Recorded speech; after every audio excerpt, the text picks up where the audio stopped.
Les détails, je le disais tout à l'heure, seront consignés dans un plan stratégique à 5 ans.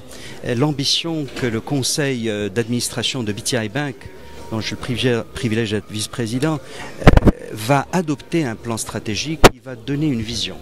Cette vision, effectivement, déjà considère que le groupe BM avec un groupe présent dans 15 pays, celui de Baraka, ne pouvait pas être un petit acteur de la finance participative.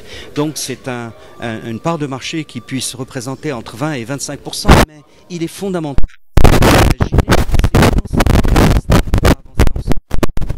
pour aller plus vite que la musique lorsqu'il y a un certain nombre de prérequis, notamment concernant l'assurance, Sekafoul, notamment concernant la fiscalité, notamment la fiscalité entreprise, que ce soit les outils de marché qui vont accompagner le marché monétaire participatif. Tout ça conditionne les ambitions. Mais ce qui est certain, c'est qu'un groupe comme celui-ci, je parle d'Al Baraka comme partenaire, avec la volonté forte du groupe BMC Bank of Africa, de par la volonté de ses actionnaires et de son président, met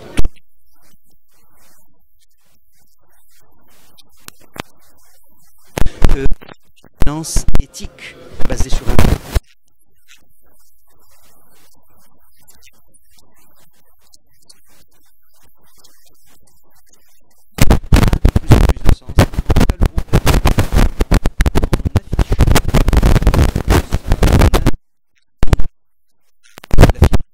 positif, en adoptant des référentiels de valeur, notamment en termes de RSE, donne du sens à sa finance. Donc ce sont deux groupes qui ont ensemble des valeurs communes qui ont été présentées tout à l'heure, qui font leurs efforts.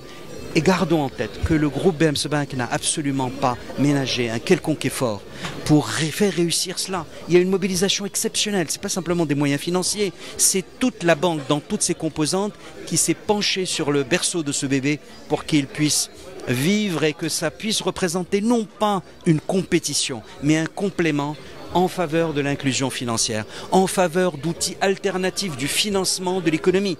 Parce que c'est une économie, c'est un financement, basé sur un financement qui, en vitesse de croisière, fera que les bailleurs de fonds seront partie prenante des projets.